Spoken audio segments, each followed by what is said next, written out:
Hello, everyone. Welcome to this webinar. So I don't know if I should say good morning or good afternoon because we have people from North America and Europe. So I'll say hi.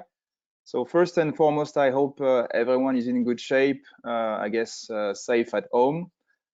So today, as you can see, we'll discuss how data can empower city operators to build new digital offers. Maybe before starting, a few housekeeping rules for today. So this webinar will last maximum 45 minutes with roughly 30 minutes for slides and demos and the rest for your question and answers. So as you can see, today we are using the GoToWebinar tool. So if you wish to ask a question, please refer to the GoToWebinar console panel and click on the horizontal arrow next to the question section. So you can type your question at any time and we will answer it during the Q&A.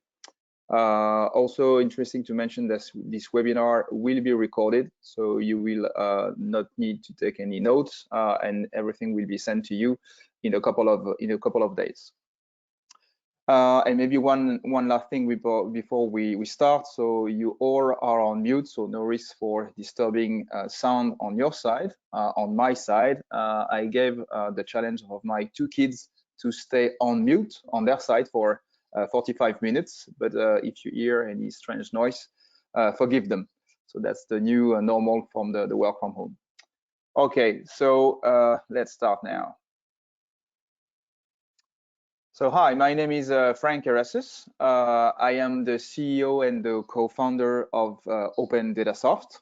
So it's a real pleasure to have you here. I'm really excited to be able to spend almost this hour with you, and I hope that you will have many questions for me, and of course we can also follow up after that if needed.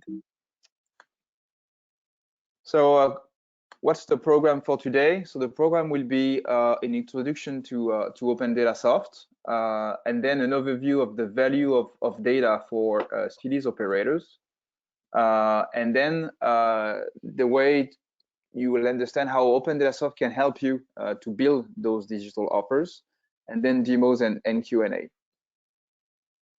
So to quickly jump on the introduction, so maybe some of you already know Opendatasoft, so I'll be quick on that. So Opendatasoft is a software as a service startup.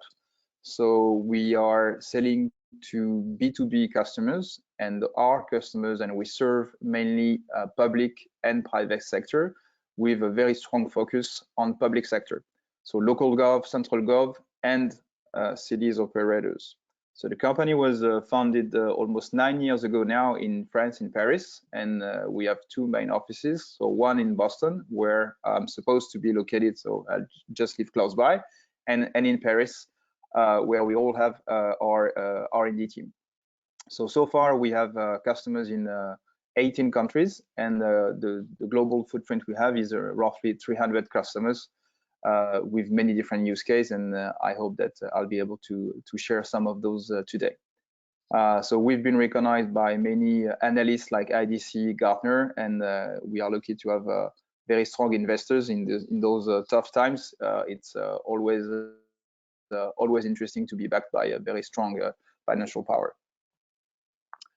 So I was mentioning that we were working with many different clients all over the world. So this is an overview of some of the logos and the names we work with in the state and local governments all around the world. So as you can see, we work with cities like Vancouver in Canada, with cities like Paris, also with Middle East, with the state of Qatar, but also other organizations, NGOs all over the world, like, I don't know, Salinas in California, or Jersey City here in the US, and also many cities in Australia. So that's the scope, and of course, the list is not exhaustive. And in the same time, we also work with cities operators. So same, cities operators we work with are all over the world, and the cities operators we work with, they target and they sell to or they serve municipalities. And those operators, they are working in the field of parking, traffic management, urban mobility, energy, lighting, water management, and so on. So it's really from the start of Opendatasoft, our goal has always been to serve, let's say, cities and cities operators. And today's webinar is really how can we help cities operators. And I know that many and maybe some of you are cities. So the message today will really be dedicated to cities operators. How can they work with cities to better share information, to better build their digital offer for better serving the municipalities they work with. So that's the point for today. So what's the value of data for cities operators? So first, I'll start with maybe the question you have in mind as a city operator. So what are the questions you may want to ask yourself? So that's not exhaustive, but I think they can represent what you should have in mind. So first, how can I move up into the value chain? So from devices to data and insights. So for example, here, you are building and you are serving your customers with smart lighting poles, with smart parking devices. So how can you move from this to being more service and more data oriented? So that's one of the key points of building digital services for cities operators. The second one is also interesting, is how can I shift from, let's say, CapEx to more the subscription economy? Because the subscription economy means recurring revenues, and that's also a very interesting business model for cities operators. How can you be sure to build an offer with recurring revenue? So that's a point very important also for you. Of course, how can you leverage the data you either collect or manage? How can you build also a sustainable business out of the data? And based on this question, the next one is, okay, what's the value of the data I produce, I manage, or I manage for others? So that's one of the key topic we will cover today with different examples. And also the two last one are pretty interesting. So who owns the data? Because you are let's say the sensor manufacturer, or you are the device manufacturer. Do you own the data, or is that your end user? So that's also a good question when it comes to building a digital offer. And the last one, of course, that could also be interesting, and that's the salesy part of the webinar is, should I buy or should I build a solution? So I guess I have a bias on this one, but I think everyone should have those questions in mind. Is you can decide to build by yourself a new digital offer to target municipalities, or on the market you have some specific offers, and I'll spend a few minutes to show you what we have in this topic at Opendatasoft.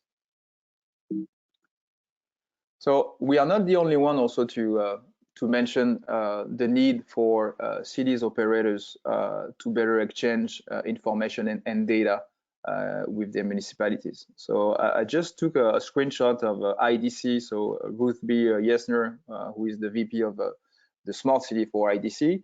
One of the quote was, both cities and cities operators, including private or semi-private organizations, such as water, electricity, and so on, they need to think of how data is collected and made accessible. And the question is, either you can choose to make that happen for free, or you can also take benefit of the new needs to build really a digital offer that you're going to sell. And depending on who you are, you can either decide to use data as a way to leverage your own service and to increase, let's say, your stickiness. So being more, let's say, more dependent with your end users. Or you can clearly decide to really build something new based on data, based on digital offer, and they'll sell this as either an additional product or on top of your existing service. So we will illustrate this with different examples. So how can we help? So first, as you've seen, we know cities because Opendatasoft business model is to sell subscription to public sector, so cities, local gov, central gov, and so on. So, and given this, it means that we really know what they expect from their digital vendors because we are spending all our days with cities. So what do they expect? They expect now access to raw data. So they don't want to deal with vendors selling like black boxes. They want to access data. They want to have access to insights, to dashboard, to KPIs. And they also want to be able to use data like on a more programmable way. So they want to have access to APIs and they want to give those access to their ecosystem. So we know that because that's what we offer with our solution. And we also know, and sometimes you can ask the question, are cities I don't know, cloud friendly? Do they know what the recurring business is, a subscription business? So I can confirm, because that's our business model, that cities and 100% of our customers are using a cloud infrastructure to use our product, and they all are subscribing to annual or multi-annual subscription. So the fact that if you are figuring out what kind of digital offer you can build for cities and you're not sure that they are cloud compliant or SaaS friendly, I can confirm that they are. So there are very few exceptions, of course, but at least on all the customers we work with, they are all in this case. So for now, I will pause on the presentation, maybe to switch to some demos to illustrate the case of two cities. So one in North America, the other one in Europe, using Opendatasoft for their citizen engagement. And the goal is just to show you and to illustrate what is the state of the art for cities and what could they expect from their cities operators when dealing with, I don't know, transportation, parking, lighting, and so on. So let me switch to my browser. So here you can see the city of Vancouver in Canada. So one of the largest city in Canada and the largest in British Columbia. So that's their open data website. So for open data, for them, it means citizen engagement, and they use this technology to build a trust and awareness with their residents. So everything you see here, so they've done it with the Opendatasoft platform. And you see that here, one of the first topic they mentioned is API. So very quickly, even if the Open Data Portal is also meant to target non-technical users, they know that if they want their data to be reused, to be built and to be used for application, they also need to serve the developers, the ecosystem with the right way to do it. And the right way to do it is API, data visualization, raw data, all the good things we mentioned before. So here, a quick overview of what they've done. So as a city, they have many different topics to share, and the point here is to share this portal as a free access to their residents. And the goal for the city is also to reduce the number of calls to the city halls for any type of information. So the idea is to have the go-to platform for the residents. For example, if you are interested into any type of business in Vancouver, you just need to click there, and then you will retrieve some data sets. And the first one is all the business licenses in Vancouver. And you can see here that this data set is updated daily. So here, inside this data set, you will find almost 500,000 records of all the businesses in Vancouver that were either created or gone bankrupt or are in the process of being created since almost the 10 last years. So what you see here is the map of Vancouver. But for example, if you are interested into searching for, I don't know, lighting companies, so you just type lighting exactly like you were using Google, for example, Google search, and you have all the lighting companies. So it's 354 records of lighting companies. Now, if you just want to see what happened in 2020. Then you refine your search, and it's only 45 companies matching your search around Vancouver. So it's Vancouver and the cities around. Now, for example, if you just want to understand all the companies gone out of business, for example, you just need to click, and you know that 4 of those companies went out of business this year. And of course, if I have a look, so that's the name of the business. You see it's Lightning, and it's gone out of business this year. So it's pretty straightforward. You can also, as a resident, analyze some of the data. For example, if you like to have this as a, I don't know, a business type. So of course it's maybe I will sub business type, out of business, and then you want to analyze that maybe with a pie chart. So super quickly, you can have this information of all the companies in Lightning in 2020 that were either created or gone out of business. They were in this sub-business type. So irrigation, decorating, consultant, and so on. So just to illustrate that now cities, they are equipped with these kind of tools, and they are also expecting their vendors to have such tools. Another example on Vancouver is what they've done on what they call Van Dashboard. So Van Dashboard is their performance dashboard to be able to measure and exchange information with their residents. So what they've done, so they've been picking 6 different categories and 65 indicators. And then they are sharing with their residents different topics like, I don't know, the core service delivery. So for example, you see here, what are the core topics that matters in this field. For example, here, you see that the fire incident response time. So they targeted a 6 minutes and 40 seconds for the average response time. And this goal was met because the average in Q4, so they should update for Q1 2020, was 6:20. And of course, the trend, desired trend is to decrease. So now cities, they really have the tools to measure, to share, and to share insights either internally or externally.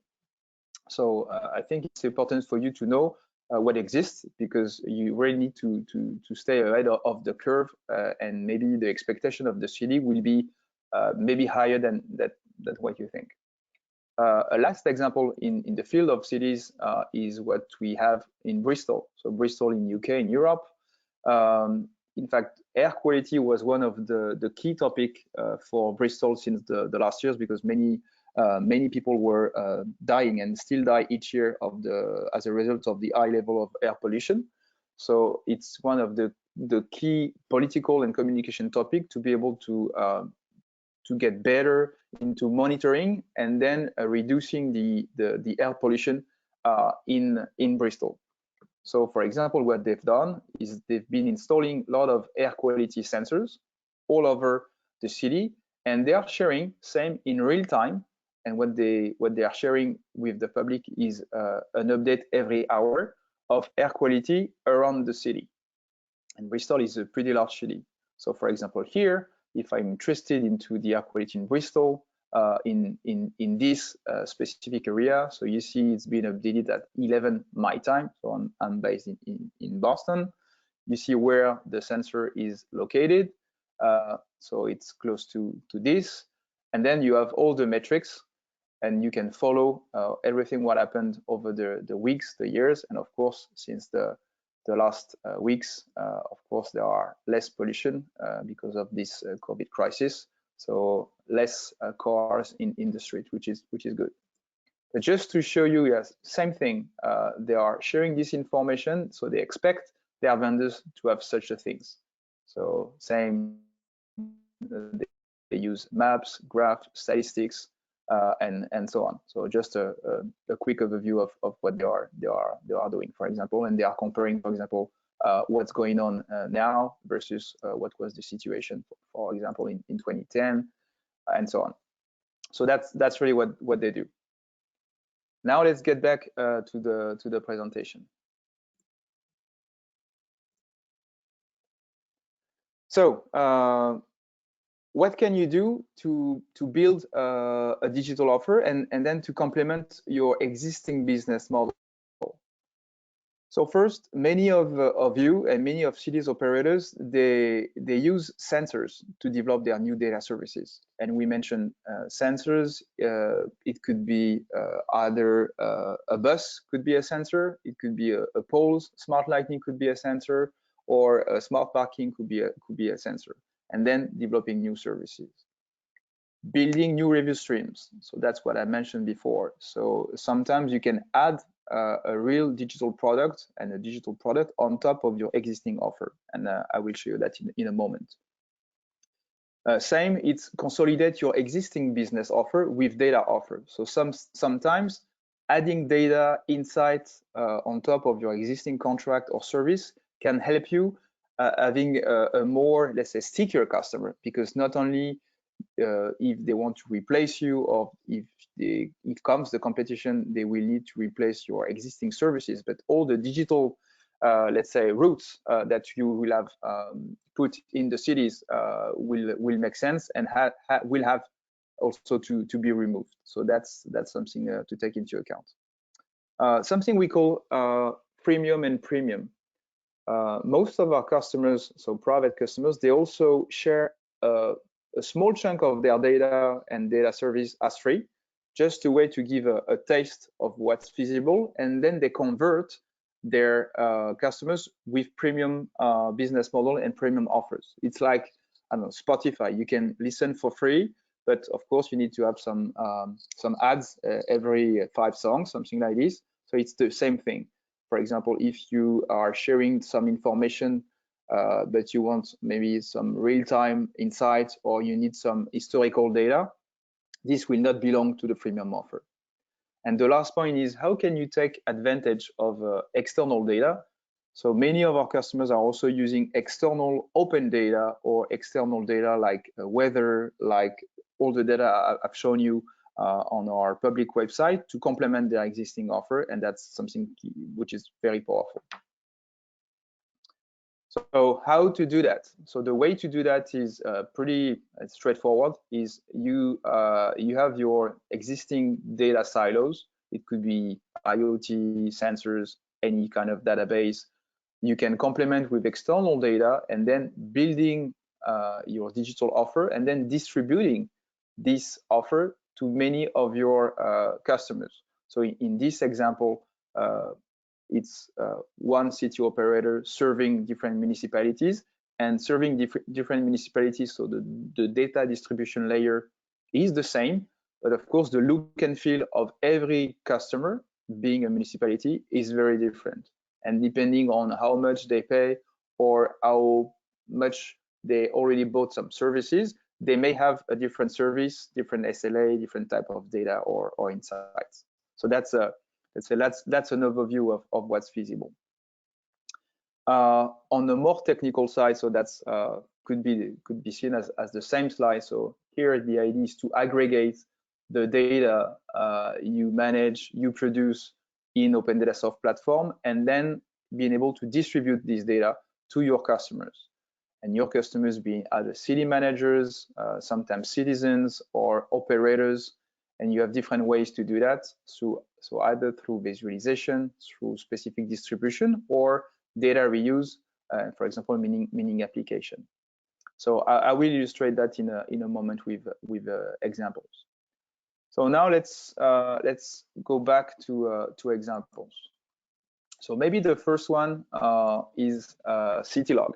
So Citylog is a smart traffic operator. So they belong to Axis Communication, and their business is to install, manage smart cameras to solve urban topics like congestion, like issues in tunnels, roads, and so on. So that's their corporate website you see here. So they have a bunch of different products. So you can browse their product, and one of their, let's say, product portfolio is a traffic data collection. So if I click there, I will see all their different products, and most of them are hardware plus service. So you see their business usually to monitor tunnels, roads. So they install smart cameras, and those cameras are able to count the number of cars, the speed, and so on. So that's really what they are doing. And since almost 2 years now, they have also launched a new offer called Citylog. So if I click there, so Citylog is their cloud offer. So it's cloud hosting for traffic data collection. So they use this product and they sell this product to their customers to be able to ingest data, to visualize data on a very simple way. So they mentioned that it's a new type of business model for them because it's pay as you go. So it's more investment at first. So it's more OPEX than CAPEX. There is no hardware requirement because everything is in the cloud and it's super scalable. So what you see here as their product is Opendatasoft, let's say white label, embedded in Citylog offer. So that's exactly what we mentioned when we say serving cities operators, is how can we work with Citylog to build a specific product that they will be able to sell and upsell their existing base on one specific vertical, which is data collection.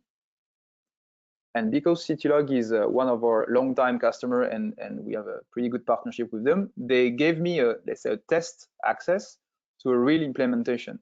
So I will just show you what it means when they say traffic data collection. So now I will jump on one of their existing installation. So it's in Atlanta in the US, in Georgia.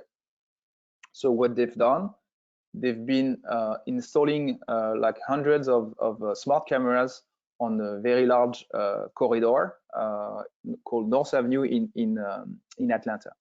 So the goal here is to install those cameras and then to give a visibility to operators and non-technical users of the situation regarding the traffic. So for example, here you can see I have this real-time view. So here, if I, for example, I want to have information on a specific intersection. So here I see that one of the camera is disconnected, but if I click on this one, I will have the latest updated information. So it's 12:06 my time. So here it's been updated almost 5 minutes ago. And you see that you have the picture of the intersection. And then because the camera is smart enough, you have all the information like the average speed on this intersection, the number of cars, and of course this is updated every 5 minutes in their case. Same if you want to see and if you want to know what is the type of vehicle. For example, you want to know how many trucks are crossing this intersection. So you have the exact number of trucks, and of course if you want to compare the trucks versus the car, the average car, you also see this information. So that's what they build with our solution. So this is Opendatasoft, but of course with the Citylog use case, and that's what they are selling to their customers.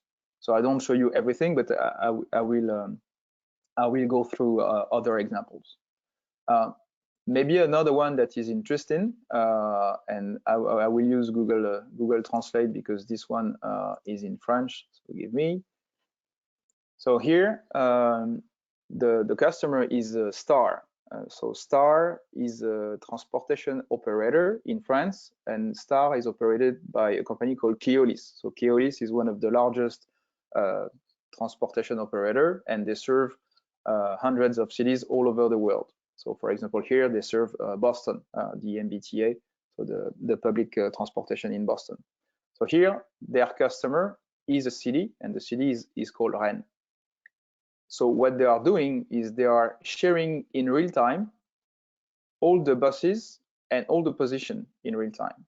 So why do they do that? They do that for their data to be reused by the ecosystem, and first to be reused by the cities and to be reused by app developers, because app developers will use this information to build the Where's My Bus application, for example.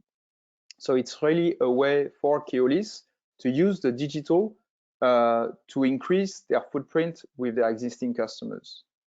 So for example, here, if you want to drill down and say, I want to have information on a specific bus. So here, if I click, I see that this one is online. So even if there is this crisis, some buses are running. And I see that, for example, this bus has a 63 seconds delay. And then I can decide to, I don't know, if I want to see every bus on line 9, I just need to click, and of course, I'll see all the buses in line 9. And same, I'll have this information. This is in advance of 100 seconds, for example. So that's the website of these transportation operators using our technology. And this is the website of the city they are serving.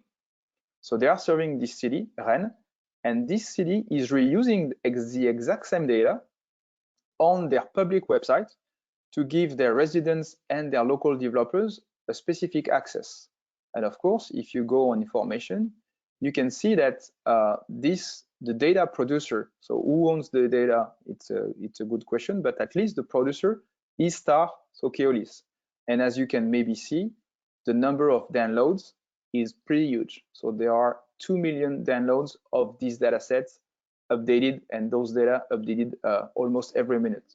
So as mentioned here, it's almost every minute. So here, and it's because all the buses are equipped with a specific system that lets the sensors being able to know where's the bus. So the thing here is this company, Keolis, with the Star network, really reuse the digital to get even stickier with the city they serve, and Rennes being one of them. Because when the competition will come, not only the competition on the transportation side should replace the buses, the driver, the routes, and so on, but they also need to take into account all the digital, let's say, routes that this city operator will have, let's say, built into the city. And for example, when you have thousands or dozens of thousands of residents using every day an application, using the API to know where the bus are, not to miss the bus, and so on, it's not that obvious to replace that. So that's also a trick for cities operators to use the digital to be more efficient and to sometimes to beat their competition. Another example here is a telco in France too, called SFR.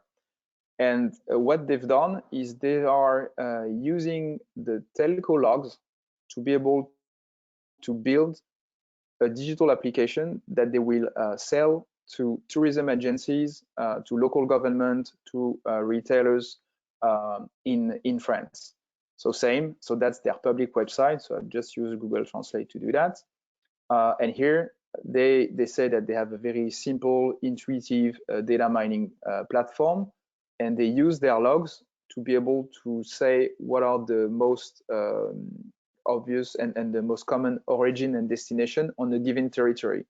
For example, if you are a tourism agency, it lets you know, for example, if you want to target, I don't know, French tourists going into a certain country, it can help you knowing where do the French tourists come from. And for example, if they come from this region, where do they go after that? And if you want to target specifically French tourists or Japanese tourists, that's something that helps tourism agencies or retailers better target their customers. And same, I don't have an access to their application, of course, but they are showcasing this on their website, and under the hood, it's Opendatasoft that helps them being able to build this offer and then to sell this offer to their different customers. And as you can see, they target tourism, they target events, trade, and mobility. And on the field of mobility, for example, this telco, and during the COVID crisis, used this application to give, for a pro bono, this case, to give access to these logs data to hospitals around Paris, to be able to fight the pandemic and to know, for example, where were the people infected, or for example, when Paris was shutting the city, to see how many people were going outside of Paris and going in the seashore around Paris. So that's the kind of information that is also very useful during this time. But that's another topic. And maybe the last one before we are done is Schneider Electric. So Schneider Electric is also using digital to help building an ecosystem of reusers. So what you see here is their IoT platform, and it's free and accessible. And what they've done with this is they want to develop and to sell different data services for their ecosystem.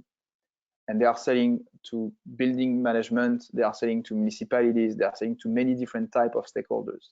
And you can see here that on their website, they want to leverage different tools, data sets, and APIs. And same, they use Opendatasoft to do that. So if I click on data sets, you can see that the way they are marketing this is via shops. So really, you can shop different data sets. So the idea for them is to make business out of it. So some of the data sets are free, some others you have to pay. And then if you pick a data set, you will have a full data set with some interesting information. So if you were a specialist in the building or something like this, that's the kind of information you will get.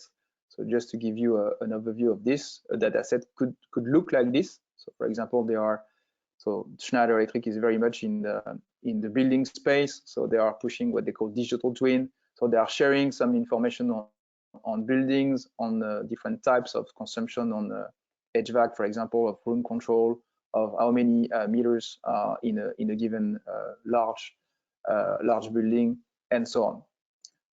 So that's what they are doing with us. And same, they have built a digital offer to be able to target their customers. So I think we are almost done for the demos. And so you've seen this one. So now it's time for Q&A. I think we have 5 to 10 minutes. So feel free to send me your question, and I'll be pleased to answer them.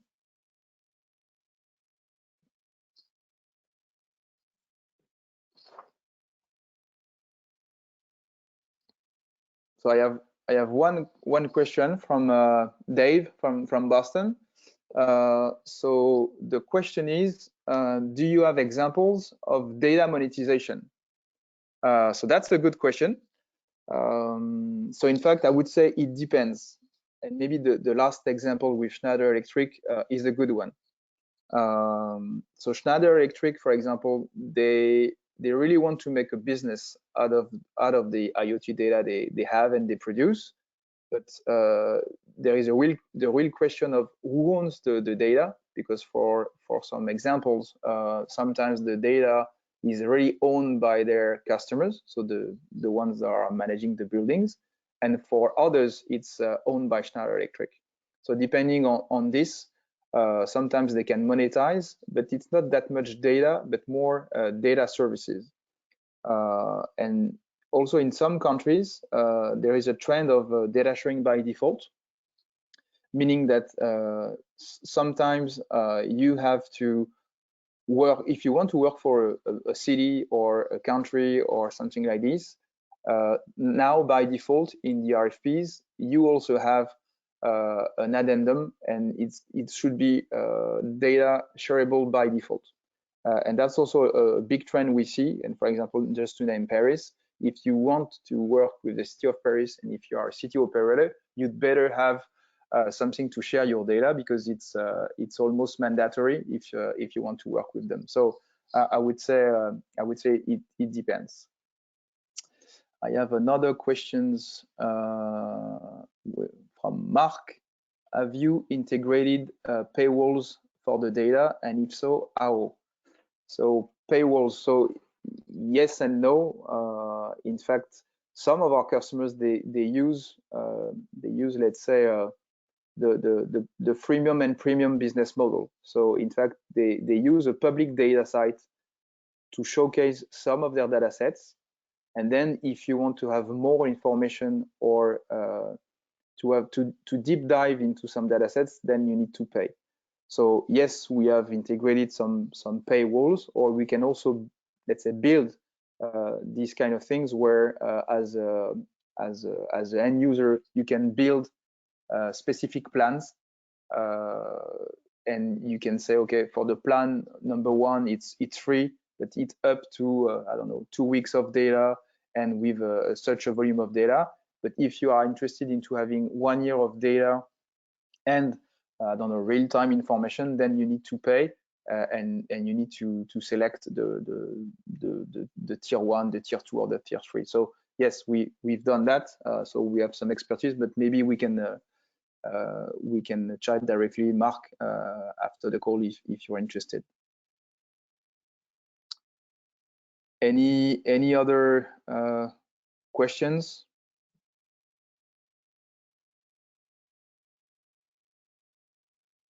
Okay, so far we still have 1 or 2 minutes before 12:30. So if you have no more question, so as mentioned, we will send you this presentation and the webinar. So probably by the end of this week. You can also reach us directly, and of course, if you have any question, you can either contact me or Laura in the slide deck mentioned there.